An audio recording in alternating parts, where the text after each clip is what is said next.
kemarin sudah dibahas hal yang harus kita ketahui, kita pahami bagi setiap jamaah.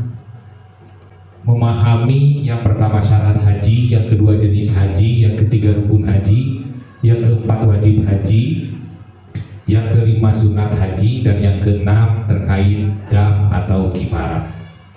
Nah, dari 6 poin ini kita akan membahas satu persatu. Kita akan membahas satu persatu supaya haji kita menjadi mabrur. Kemudian bukan hanya mabrur, akan tetapi akhirnya makbul, diterima oleh Allah Subhanahu wa Ta'ala. Nah, syarat haji perlu Bapak Ibu ketahui bahwa syarat sudah saya jelaskan beberapa kali di awal, bahwa yang namanya syarat itu setiap hal yang harus terpenuhi sebelum melaksanakan sebuah perbuatan. Itu syarat. Jadi setiap perbuatan itu bisa disebutkan legal, formal, atau sah jika memenuhi syarat.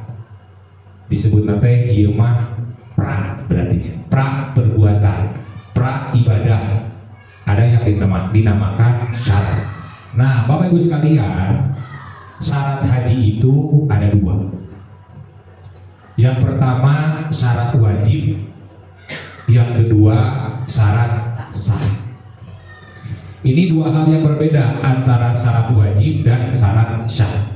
Akan tetapi persamaannya ialah kedua hal ini harus terpenuhi sebelum pelaksanaan ibadah haji. Yang pertama syarat wajib. Syarat wajib itu ialah perkara yang bisa mewajibkan seseorang melaksanakan ibadah haji. Dalam artian, sebelum hal atau perkara tersebut tidak terpenuhi, maka hukumnya tidak wajib melaksanakan haji. Karena setiap pekerjaan tidak semuanya mutlak harus dikerjakan oleh semua orang. Itu tentu saja. Apapun itu, dalam Islam disebut taklif, pembebanan. Pembebanan subjek, pembebanan hukum terhadap subjek hukum disebut taklif. Dalam Al-Quran, la yukallifullahu nafsan illa wus'aha. Allah tidak membebani seseorang, siapapun, untuk melaksanakan ibadah, untuk setiap perbuatan, illa wus'aha, kecuali semampunya. Jadi pembebanan satu ibadah, satu perbuatan, satu amal baik itu hanya diperuntukkan bagi orang yang sudah cukup, yang sudah pas, yang memenuhi kriteria untuk diberikan beban. Itu maha adilnya Allah. Makanya ada syarat wajib haji. Jika dilihat dari sini syarat wajib haji, oh berarti mafhum mukhalafahnya, jika ada orang yang tidak memenuhi syarat-syarat yang akan nanti saya sebutkan, otomatis hajinya tidak wajib. Otomatis hajinya tidak wajib. Apalagi di dalam Al-Quran sudah dijelaskan. Salah satu contohnya, walillahi 'alan nasi hijjul baiti man istata'a ilaihi sabila. Ada man istata'a, kait itu, syarat itu. Nah, tentu kita akan membahas secara komprehensif apa saja syarat wajib haji. Yang pertama, Bapak Ibu sekalian, syarat wajib haji itu ialah muslim, yang disebut mukallaf. Jadi syarat wajib haji itu ialah muslim. Otomatis non muslim tidak wajib melaksanakan ibadah haji. Semua ibadah itu wajib bagi non muslim, karena hanya diwajibkan bagi orang Islam. Analogi yang kemarin sudah dijelaskan tentang syarat utama, nanti harus login dulu. Tatkala orang belum login, maka belum menjadi subjek hukum. Nah, Bapak Ibu sekalian, mengapa muslim menjadi syarat utama dalam ibadah? termasuk syarat utama dalam haji, syarat diwajibkannya haji. Sedangkan di dalam ayat atau dalil yang menerangkan tentang kewajiban haji itu tidak ada kata-kata muslim. Jangankan muslim, mukmin pun tidak. Mukmin saja tidak, apalagi muslim. Tapi walillahi ala nasi, diwajibkan bagi seluruh manusia. Itu di dalam apanya? Di dalam ayat Al-Qur'annya. Maka saya akan mundur dulu sebentar ya.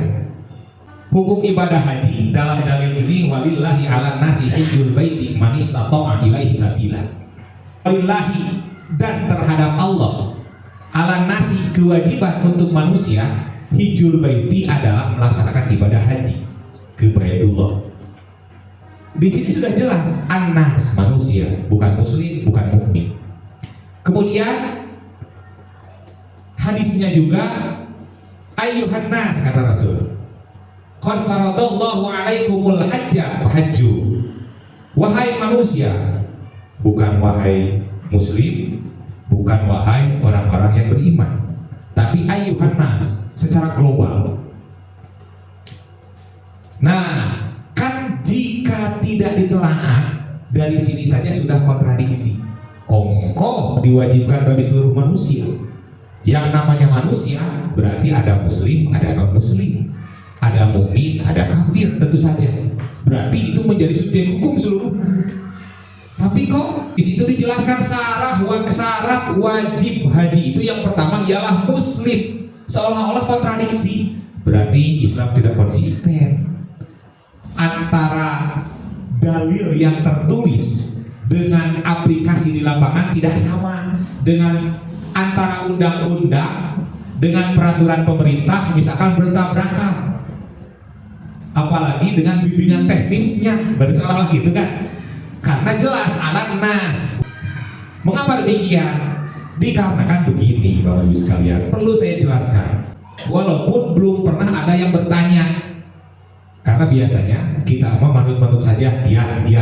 Sisi kritisnya memang agak kurang biasanya. Akan tetapi perlu dijelaskan, takut nanti di kemudian hari para putra Bapak Ibu sekalian ada yang bertanya. Kan baru zaman yang kritis, ada yang bertanya, ya kok harus muslim padahal ini kan manusia itu tidak terbatas. Nah, Bapak Ibu sekalian, perlu saya jelaskan mengapa Islam sebelum muslim harus iman, jadi tidak manusia. Di dalam Al-Quran, terutama terkait haji, itu secara global memerintahkan kepada seluruh manusia. Karena haji itu sebetulnya sudah diwajibkan pada era sebelum Islam. Dari dulu syariat haji itu sudah dilakukan terlebih dari dulu. Salah satu contoh mengapa bisa dikatakan demikian, Bapak Ibu sekalian tahu Raja Abraha, seorang raja dari Yaman yang akan menghancurkan Ka'bah. Dikarenakan beliau iri terhadap kemakmuran negeri Mekah. Jadi destinasi wisata, destinasi ibadah, orang berduyun-duyun melaksanakan ibadah haji kemana? Ke kota Mekah, ke Baitullah. Padahal pada saat itu Nabi belum lahir. Raja Abraha karena keiriannya, karena kecongkakan dan kesombongannya, akhirnya memerintahkan seluruh pasukan, kita hancurkan Ka'bah yang ada di sana, kita akan bangun Ka'bah di sini, supaya orang-orang datangnya tidak ke Mekah tapi ke sini, kata Raja Abraha. Jadi destinasi wisata karena melihat pendapatan, income. Tatkala manusia berbondong-bondong datang ke sana, otomatis roda ekonomi berjalan. Nah, Raja Abraha teh zaman ayeuna mah raja yang kreatif, mencari potensi pendapatan daerah. Digali potensi pendapatan. Salah satunya itu yang pertama. Yang kedua karena kecongkakannya, kesombongannya. Tidak ada negeri yang menurut beliau lebih makmur, lebih kaya daripada negeri dirinya yang ia pimpin, sebagai tanda bahwa dirinya adalah raja yang sukses, sehingga memerintahkan akhirnya untuk menyerang Ka'bah. Dari situ sudah jelas bahwa sebelum Nabi Muhammad lahir pun semua orang, semua manusia pada saat itu berduyun-duyun untuk melaksanakan ibadah haji. Dan Rasul pun sebelum diwajibkannya ibadah haji, ayat tadi walillahi ala nasi, ayat yang mewajibkan haji kepada seluruh orang yang beriman itu, kepada seluruh umat Rasul itu turun pada tahun ke-7 Hijriah. Ada riwayat yang menyatakan bukan 7 Hijriah tapi 3 Hijriah. Tapi baik 3 atau 7 Hijriah berarti sebelum itu seolah-olah haji tidak wajib. Padahal dalam sejarah dikatakan bahwa sebelum ayat ini turun, Rasul pernah melaksanakan ibadah haji 2 kali. Akan tetapi praktek hajinya bukan praktek haji yang diajarkan oleh malaikat Jibril kepada Nabi Muhammad. Khudu anni manasikakum, kata Rasul. Ambillah oleh kalian praktek-praktek manasik yang telah aku ajarkan. Khudu anni, ambil dari kami, dari aku, kata Rasul. Manasik aku, pelaksanaan ibadah haji kalian. Dari situ berubah pelaksanaan tata cara ibadah haji teh. Sebelum itu pelaksanaan ibadah haji mengikuti pelaksanaan yang dilaksanakan oleh umat-umat sebelumnya, oleh umat para nabi sebelum Nabi Muhammad diutus menjadi Rasul. Akhirnya berkembang di atas Ka'bah. Nanti sambil tawaf di Ka'bah, di atas Ka'bah disimpan apa? Tapekong, dewa, patung dari berbagai kabilah, kalau zaman ayeuna dari berbagai negara mungkin. Orang Indonesia Tuhannya apa? Tuhannya Arca ini simpan di sini sebagai penghargaan atas kunjungan dari negara tersebut, pengakuan. Nah, disimpan di atas sampai ratusan di luhur Ka'bah. Nah, artinya apa yang ingin saya jelaskan? Bahwa pelaksanaan ibadah ini sudah ada dari dulu. Terlebih lagi zaman Nabi Ibrahim. Nabi Ibrahim itu memanggil seluruh manusia, tidak hanya memanggil orang Islam. Wa adzin fin nasi bil haji, kan gitu. Wa adzin fin nasi. Jadi Nabi Ibrahim memanggil seluruh manusia untuk datang ke kota Makkah melaksanakan ibadah haji. Kembali ke asal tadi. Jadi sudah jelas awal mula kewajiban atau dalil yang mewajibkan pelaksanaan ibadah haji ialah untuk seluruh manusia. Dari sini para ulama berbeda pendapat.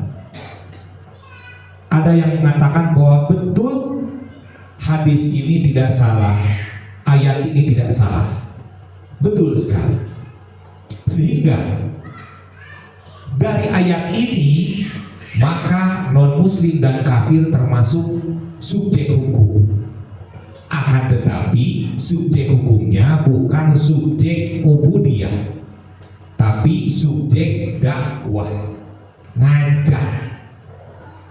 Ini pendapat pertama. Pendapat yang kedua menyatakan bahwa yang dimaksud nas di sini secara tekstual ialah umum, namun konteksnya ialah spesifik. Karena apa? Karena tentu saja setiap ibadah tidak bisa dilaksanakan oleh orang yang belum mukmin. Karena bertolak belakang. Ibadah itu penghambaan. Sedangkan orang yang tidak mukmin atau kafir boro-boro menghambakan diri, mengakui dan menerima saja tidak tentang ketuhanan Allah. Maka di situ sudah jelas bahwa diwajibkannya haji ini, walaupun dalam ayatnya nas manusia, akan tetapi maksudnya lebih spesifik lagi, hanya orang-orang Islam. Karena satu ayat itu tidak berdiri sendiri, akan tetapi sebagai bisa penterjemah, bisa sebagai penyambung. Kadang tidak berurutan kan dengan Al-Quran. Ayat haji aja ada yang di surat Al-Baqarah, ada yang di surat Ali Imran, ada di surat Al-Haji. Berbeda-beda. Itu nyambung sadayana, tapi berceceran di beberapa surat. Nah, jadi satu ayat itu tidak bisa berdiri sendiri, bisa sebagai penerjemah, bisa sebagai penyambung atau memperjelas dari ayat yang lain. Jadi berkorelasi, tidak berdiri sendiri. Termasuk dalam ayat tentang haji ini, itu sudah jelas dihubungkan dengan ayat tentang tidak diterimanya ibadah jika dilaksanakan oleh orang yang belum beriman. Sehingga jelas bahwa muslim ini menjadi syarat mutlak sebuah kewajiban menjadi wajib. Ini ada satu kewajiban, wajib dilaksanakan harus muslim dulu. Yang pertama. Sampai sini paham ya? Jadi haji wajib teh bikin jami anu Islam. Teu acan Islam mah wayahna. Wayahna teu acan wajib. Dan wajibna naon heula? Syahadat heula. Ada tahapannya kan dalam Islam. Syahadat heula atau syahadat teme ieu janten wajib. Gitu. Berarti wajib nage tidak apa? Tidak mutlak, sehingga ada syarat. Upami mutlak moal aya syarat. Dikarenakan tidak mutlak, maka di situ ada syarat. Yang pertama muslim.